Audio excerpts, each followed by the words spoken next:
Oh, this right here? Oh, there's no coffee in here. This is just for props, you know. Hello and welcome to my reaction to the Forbidden Sanctum trailer, as well as the 3.20 content reveal. Here is my live reaction. I hope you enjoy, and afterwards, you know, stick around. We're gonna talk a bit more about the trailer and the content reveal. Many have met their fate here in the shade of Fell Shrine. With Fell Shrine? So, step lightly. But here you are bound by new rules. My rules. Shrine rework?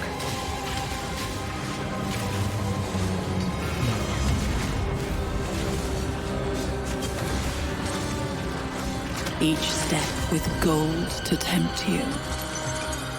A foe to wound you. A curse to spite you. That was auto pickup. But do not give up. It is Shrine rework. For vast riches await the bold. Pillage this sanctum if you must. And one day you may uncover its secrets. Okay, it is similar to what I thought with the rooms. Maybe? Oh, that looks like an abyss. Two new guards. Oh.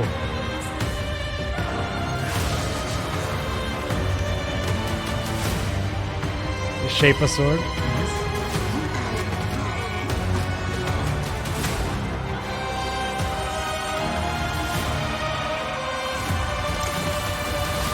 Oh, hello.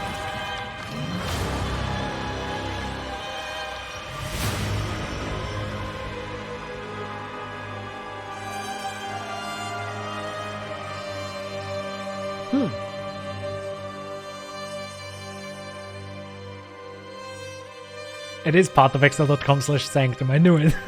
I mean, I had to be. Interesting. The leak man, I have to rewatch it for the leak trailer. I was so focused on the text, I couldn't really hear the music.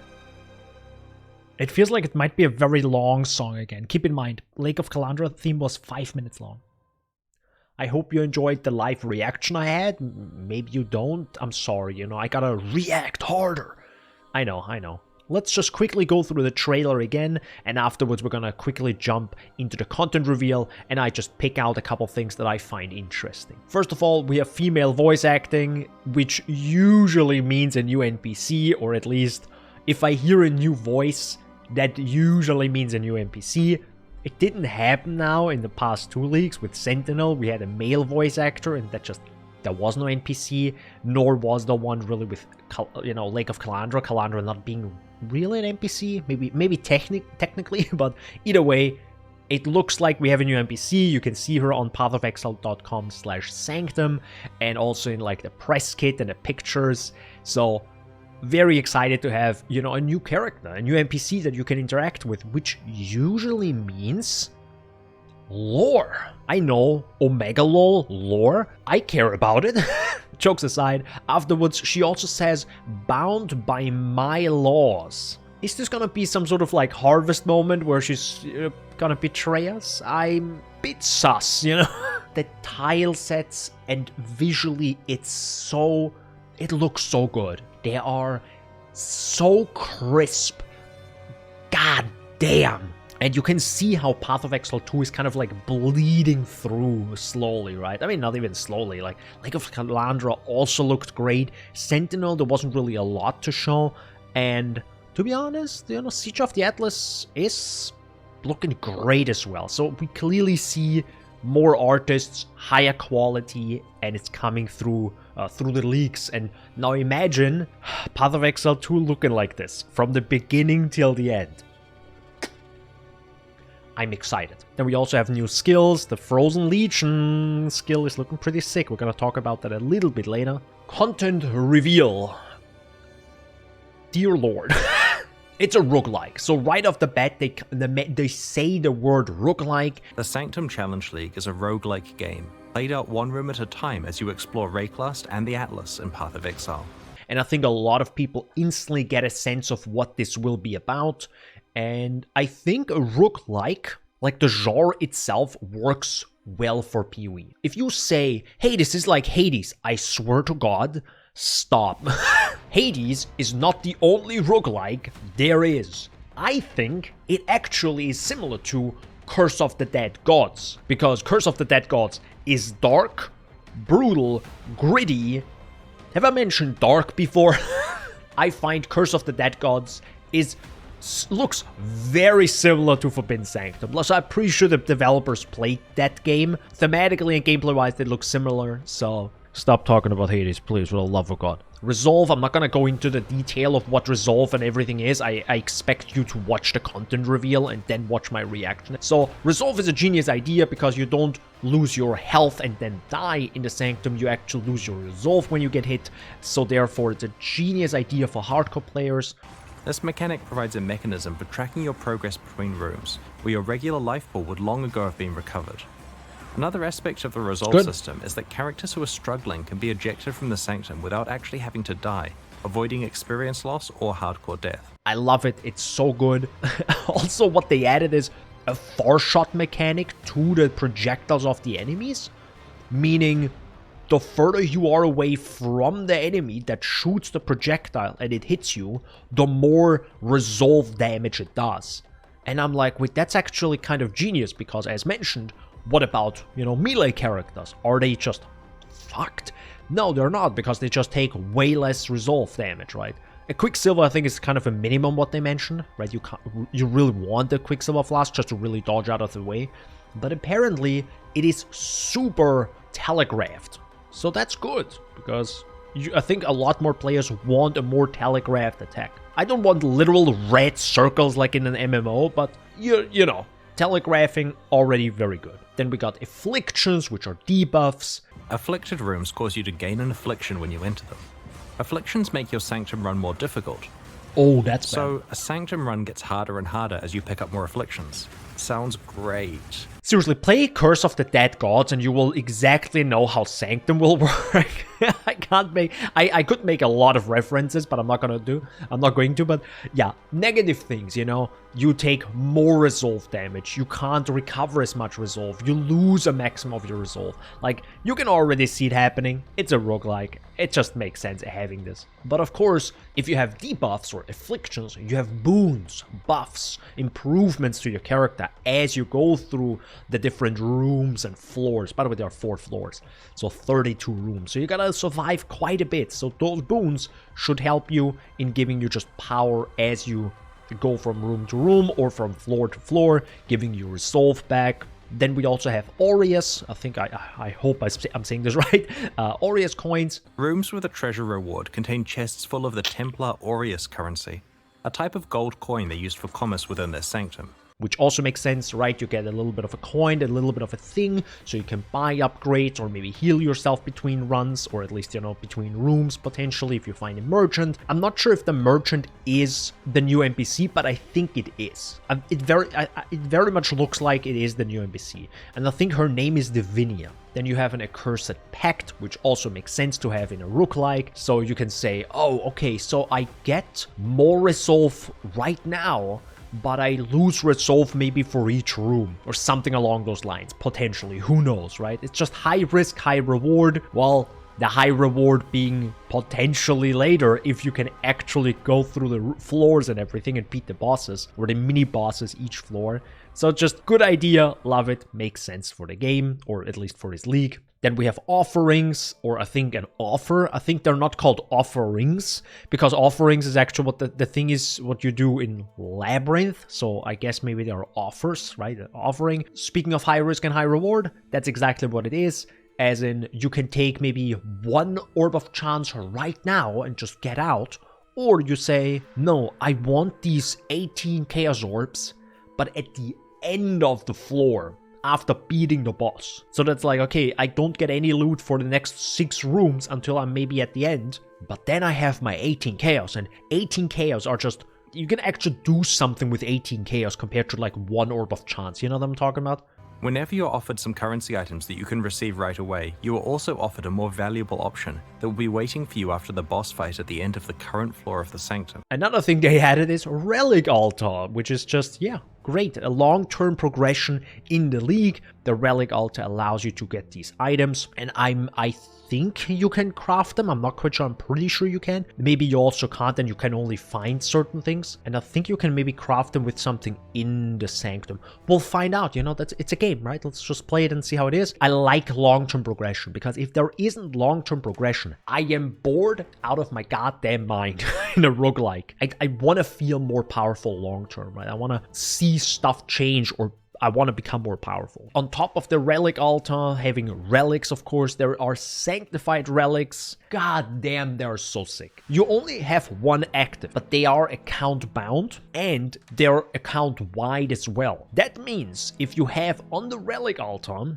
a sanctified relic that gives you 14 fire, as I think we saw on an item, that means every character you create in that league will have 14 fire as constantly. It just potentially, depending on what sanctified relic you get with the first character you play through the game, maybe the second character will be a lot easier, right? Maybe you want to have a sanctified relic that it gives you a ton of resistance, so you don't have to think about it while leveling your next character, or maybe you go for full speed. Maybe there's some sort of like 15% movement speed on the relic, so every character afterwards has more movement speed. It's just beautiful, makes leveling easier, but also it makes it worth going through the Sanctum, finding these items and potentially recrafting them, maybe getting a really sick relic that is account bound, so it's only for you, and just makes that league, or this league, like it makes your league experience just better. Awesome. I love that. I love that so much, but of course they gotta be they gotta be very careful, because that is potentially a lot of power. I think it's good though that they only limited it to one. The thing is, it's on the Relic Altar, which is a little UI on the right. If you look closely, they could put the same thing on the left. So maybe you can have two that you unlock as you play through. So maybe there is some sort of like unlock the second slot when you defeat the fourth and final boss or something. Who knows? I mean, they love to surprise us, you know. They don't like telling us everything, which is, I think that's good. Then we have the Atlas Revamp, as I mentioned before. So we have more passives. It's more streamlined. For example, I think I personally didn't even choose any of the Elder maps dropping from bosses, because I really didn't care about them, and they were so, the chances of it were so minuscule, I didn't even care about it. I'm pretty sure if you do 100 or 1,000 maps, it might matter, but I never felt like I'm getting any Conqueror maps or Elder maps or anything in Sentinel, even though I had the thing on the Atlas. So that is now streamlined. That is just on average all the time on. You don't have to take it. It is just on. We have removed all boss bonuses from the Atlas tree, and have baked some of them into the actual base properties of the boss fights. Oh. For example, you don't need to allocate the Gaze into the Abyss notable that makes the Elder more likely to drop a Watcher's Eye, as he just has that drop chance built in now. Beautiful, right? Yes, give us more Elder maps, right? They aren't so valuable that they're just like hold in such a high regard, right? Just give us more, right? So we can actually do the content and finish the Atlas. I think that's just good. And thanks to the revamp, we can also now just play more of the content we want. I think they showed off Breach, and it has, I think, was it 10% more or was it 4% more chance to have breaches? Either way, you have a higher chance, probably if you go full Blight, to have now more Blight in your map. Then we have the Eldritch Altar balance, so we have now less scarabs from the altars themselves, like as a reward, but scarabs are now in the core drop pool. Again, sweet. I think we knew this because of the post they had 1 or 2 weeks ago. Beautiful. Now it's just in a core drop pool. A lot more people can actually find it, can use it, and it feels less like oh, I have to choose this reward that gives me scarabs. Otherwise, I don't have scarabs, right? Especially for people that play SSF and or for the people that don't want to trade. And also, thank God, now that I read it, upgrade scarabs with the vendor recipe. Yes! Speaking of scarabs, these will be less available from altars, but we've improved their availability elsewhere to offset this. Rusted scarabs can now drop from the core drop pool, and we've added a vendor recipe that allows you to upgrade your scarabs up to gilded. Finally. Using the normal 3. Also, if you have a fragment tab, you know, if you're a pay-to-win cuck like I am, I'm kidding, by the way, this is a joke, then you can just upgrade it similar to how the Essence tab works. We also have new memories. As you may or may not know, I'm not too hot on the memories overall. Like, they don't click with me, which is fine, you know, not every leak clicks with me, but... Speaking of bestiary, there are more recipes now, especially very strong ones, like rerolling Watcher Eyes, the modifiers. On top of also, I think you can also now reroll synthesized implicit modifiers, and I'm like, what the heck's happening right now? Now, the next thing they showed off were fracturing orbs. Previously a harvest craft, now an item you can use to fracture one of 4 modifiers on a rare item. I'm not a crafter, and even I find that cool. But as always, I hope they aren't as rare as like ancient orbs. I kind of want to use them, preferably. I mean, I'm saying this and I think I still have like 10 veiled chaos orbs that I don't use, so I don't know what I'm talking about. Now moving to skills, Volcanic Fissure looks cool as a new skill. Volcanic Fissure is a new fiery slam skill that can be used with staves, maces, axes, and unarmed attacks. I'm not the person for that skill, but it looks pretty sick. And I would be interested in how it actually looks and feels, right, when we're actually in the game. Frozen Legion, on the other side, looks amazing and might be quite spicy because it's a spell, but it's also an attack. Frozen Legion is an unusual spell, summoning a ring of icy statues that attack with your own weapon damage. What? I have no idea how it really properly scales, but I'm just gonna say, any cocks in chat? You know, any cock? And if you're not into cocks, which, you know, that's fine. Maybe you're a melee guy. Well, good for you. New Vaal melee skills. Just, you know, give Vaal builds or Vaal melee builds and melee players just more love. Melee players got shafted pretty hard lately. I think they didn't get enough love lately, so it's great that they bring out new Vaal skills. Moving on to buffed unique items. Again, just good that some of these, and even just 10 uniques, you know, it's not like 100 uniques, you know, it's just... They focused on 10 uniques. That's a small little thing, but that's good because now they are more fun, more interesting, and actually have a place in the game. So very good that we also get now new buffed unique items, you know, that allows us to kill, you know, Archnemesis enemies. Oh, wait. Archnemesis is gone! I mean, we already knew this because of the post, but the replacement of Archnemesis, actually how they called it. I personally got used to Archnemesis, but I understand why people didn't really like it. And as Chris mentioned at the end of the Q&A with CGD, average players get more loot, and I'm getting way more loot than 3 or 2 leagues ago. It is absolutely ridiculous, but now with the new system and new conversion and whatever the heck is happening in the background, it's gonna be quite interesting how that will work out, how loot will feel, and as Chris also mentioned, rare enemies are just easier now, or at least they feel easier, which makes sense, because now you don't have the Archnemesis modifiers, right, which had like 6 different things happening in the background. Now it's just, this enemy gets endurance charges on hit. This enemy spawns the annoying lightning mirages. Sweet! Wow. Okay, no, I'm not gonna throw that on the buzz, because that's just that's an easy target, right? But you know what I'm talking about. They're just gonna be way easier, because they don't have, you know, fire resistance up to like 50% on top of a crazy life multipliers. Like, they're gonna be way easier. I think playing through the story in 3.20 will feel pretty darn good. To slowly get to the end of the video, this one on top of the content reveal. So there was also Ruthless, which I will be playing in January. So, you know, come by the stream if you want to see me suffer.